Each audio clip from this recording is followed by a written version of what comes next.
Yo tout le monde, c'est Mister Bike, j'espère que vous allez bien, moi ça va super. Aujourd'hui on va faire une petite vidéo sur 4 façons pour protéger son vélo en zone urbaine, peu fréquentée de préférence, enfin c'est-à-dire il ne faut pas des grandes villes non plus. Ces astuces marchent si vous n'êtes pas loin de votre vélo et si vous restez pas longtemps, genre vous avez une course à faire ou autre, donc mettre votre vélo dans un coin pour que personne n'y touche. Alors première astuce que je vais vous donner, imaginons que vous êtes vététiste, vous venez de sortir une balade, vous avez envie de faire les courses ou autre. Le premier conseil que je peux vous donner, c'est tout d'abord imaginons, dégonfler les pneus, les deux. Donc en dégonflant les pneus, qu'est-ce que ça va faire? S'il y a quelqu'un qui va vouloir voler votre vélo, même s'il n'est pas attaché, il va voir les pneus dégonflés, il va dire ce vélo il vaut pas la peine d'être volé, ça va être galère à... Enfin ça sera pas crédible de le prendre, ça va être suspect et tout. Donc vous allez me dire, ouais mais si je dégonfle les pneus, comment je vais faire après? C'est pour ça que je vous ai demandé si vous avez votre matériel avec vous, par exemple pour cette situation là. C'est-à-dire qu'une fois votre vélo, les pneus dégonflés, vous avez votre pompe dans le sac et vous les regonflez une fois votre course ou un rendez-vous dernière minute de prévu. C'est la première. La deuxième, c'est d'enlever la selle. Tout simplement parce que le voleur ou quelqu'un qui va vouloir prendre votre vélo va se dire, enfin dans sa tête, il va voir que le vélo sans selle. C'est faisable de faire du vélo sans selle, mais ça décourage très vite. Et la personne qui va vouloir voler un vélo sans selle, même s'il arrive à piquer votre vélo et à partir, devant les gens, ça va pas être très crédible de faire du vélo sans selle. Les gens vont voir que c'est un vélo volé. Troisième astuce, votre roue et votre guidon sont comme ça. Guidon là, roue ici. Vous allez voir sur la potence, vous allez avoir des petites vis. En tournant ces petites vis, vous allez faire en sorte que le guidon soit face à la roue.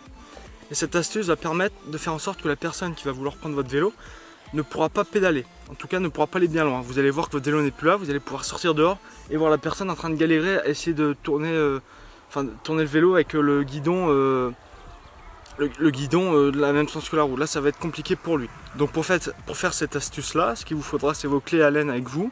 Comme ça, vous le faites avant de faire une course. Vous allez faire, vous tournez votre guidon, vous avez fait vos courses, vous revenez et vous retournez, tournez le guidon dans le sens normal. Comme ça, vous pourrez repartir tout simplement. Quatrième astuce, elle est toute simple, vous achetez un antivol pour vélo.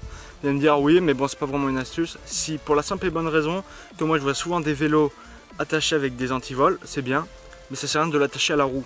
Le gars il va voir votre vélo avec l'antivol à la roue, qu'est-ce qu'il va se dire? Il va démonter la roue, prendre le cadre et la roue arrière avec, il sera tout bénef.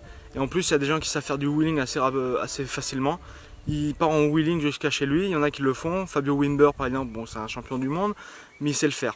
Il sait faire du vélo sans la roue à l'avant. Donc ce qui est important avec l'antivol, c'est d'attacher la roue avant et le cadre. Ça c'est super important. Et là vous serez en sécurité. Bon après j'ai envie de vous dire, dans des grandes villes ou autres, même si vous avez un antivol, si le gars il veut partir avec votre vélo, il va prendre une pince coupante, couper votre cadenas et se barrer avec le vélo. Donc c'est pour ça que je vous ai dit les astuces marchent si vous faites une course rapidement. Et si vous êtes dans des villes pas trop fréquentées, où les gens, c'est des petites villes comme ça, s'il y a un vol, les gens vont dire ah c'est lui, c'est lui, c'est lui.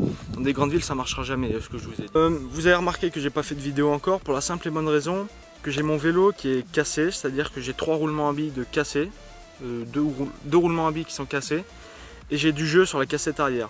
Le problème c'est que la cassette arrière je n'arrive pas à la démonter. À mon avis elle doit être grippée, je sais pas comment, bon d'ailleurs pas une super qualité, donc là elle va partir chez Sport 2000, ils vont tout me refaire à neuf, donc la cassette et tout et les roulements, voilà. Donc là les vidéos vont peut-être recommencer la semaine prochaine car il part cette semaine en révision, enfin il va chez le médecin entre guillemets je peux dire, donc voilà. Donc après ça je reprendrai les vidéos vers la semaine prochaine je pense. D'ailleurs j'ai vu pas mal d'endroits qui seront sympas à vous faire découvrir dans mes vidéos, donc voilà. Donc là sur ce je vais vous laisser. Donc j'espère que cette vidéo vous aura plu. Donc là je vais vous laisser avec des clichés que j'ai pris. Voilà.